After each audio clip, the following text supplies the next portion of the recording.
ప్రియులారా, మన ప్రభు అయిన యేసు క్రీస్తు నామంలో మీకు శుభోదయం. ఆయనను గూర్చి అనుదిన ఆత్మీయ ఆహారం, జూన్ 9 మంగళవారం. నేటి మన ధ్యాన లేఖనం యెహోషువ గ్రంథం 5వ అధ్యాయం 13వ వచనం. యెహోషువ యెరికో ప్రాంతంలో ఉన్నప్పుడు అతడు కన్నులెత్తి చూడగా దూసిన కత్తి చేత పట్టుకొని ఉన్న ఒకడు అతని ఎదుట నిలిచి ఉండెను. వ్యాఖ్యానాంశం యెహోవా సేనాధిపతి. వ్యాఖ్యానాంశం యెహోవా సేనాధిపతి. వ్యాఖ్యానం. నేటి మన ధ్యాన వచన భాగంలో యెహోషువను క్రీస్తు ఆత్మను కలిగిన విశ్వాస వీరునిగా, ఇశ్రాయేలీయుల నుండి ఆవిర్భవించిన శక్తిమంతునిగా చూడగలం. యెహోషువ యెరికో పట్టణానికి సమీపాన నిలబడి మిన్నంటిన దాని ప్రాకారపు గోడల్ని, బలమైన ఇత్తడి ద్వారాన్ని అవలోకిస్తున్నాడు. ఈ బలమైన ప్రాకారాలను కూలద్రోయటానికి కావలసిన యుద్ధోపకరణాలు ఇశ్రాయేలీయుల దగ్గర లేవు. మరి ఈ దుర్గాన్ని ఎలా జయించాలి?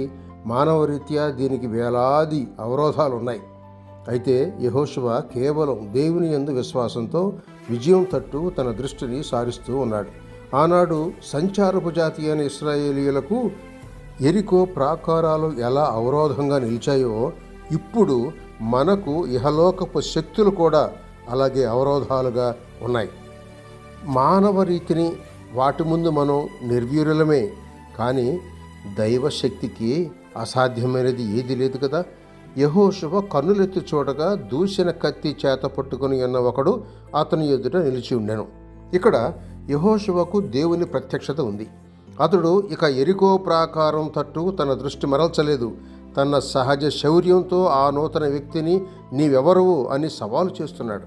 ఆ వ్యక్తి తాను యెహోవా సేనాధిపతినని ప్రకటించుకున్నప్పుడు వెంటనే యెహోషువ నేలమట్టుకు సాగిలపడి అతన్ని ఆజ్ఞేయమని కోరుతున్నాడు. దేవుని ప్రత్యక్షత పలు విధాలుగా ఉంటుంది. మన అవసరాలను బట్టి తన మహిమార్థం క్రీస్తు ద్వారా దేవుని ప్రత్యక్షతలు ఉంటాయి. ఆయన మోషేకు మండుచున్న కాలిపోని పొద మధ్య ప్రత్యక్షమయ్యాడు. ఎందుకంటే ఆయన ప్రజలు శ్రమల కొలిమిలో ఉన్నారు. వారు ఆ మంటల్లో నిర్మూలించబడలేరు. వారి యావద్బాధలో ఆయన బాధనుందాడు. ఆయన సన్నిధి దూత వారిని రక్షించను. యెహోవా సన్నిధానమైన ఆ పరిశుద్ధ ప్రదేశమున మోషే తన పాదాల నుండి చెప్పులు విడిచిన వాడై అక్కడ అతడు ఇశ్రాయేలీయులను ఐగుప్తు దాసత్వం నుండి విడిపించు బాధ్యతను స్వీకరించాడు. యెహోషువకు క్రీస్తు ద్వారా యెహోవా సేనాధిపతిగా, సర్వశక్తికి అధిపతిగా ప్రత్యక్షమయ్యాడు. పరిశుద్ధమైన యెహోవా సన్నిధానాన యెహోషువ తన కాలి చెప్పులను విడిచి దేవుని సైన్యమైన ఇశ్రాయేలీయుల తరపున ఆయన నుండి యెరికో పట్టణాన్ని కూలద్రోయి విధానాన్ని నేర్చుకున్నాడు. యెహోవా ఇశ్రాయేలీయుల చేతికి యెరికో పట్టణాన్ని, దాని రాజును, పరాక్రమం గల శూరుల్ని అప్పగించబోతున్నాడు.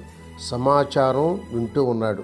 మృత్యుంజయుడైన మనుష్య కుమారుని పాదాల చెంత ఆరాధించు క్రీస్తు సైనికుడు కూడా ఈ లోకపు అంతాన్ని, దాని దుష్ట శక్తుల వినాశనాన్ని గూర్చి తెలుసుకుంటాడు. తిరుగులేని అత్యున్నత అధికారం కలిగిన క్రీస్తు మన హృదయ సింహాసనాన ఆసీనుడై ఉన్నప్పుడు మన విశ్వాసం విస్తరిస్తుంది.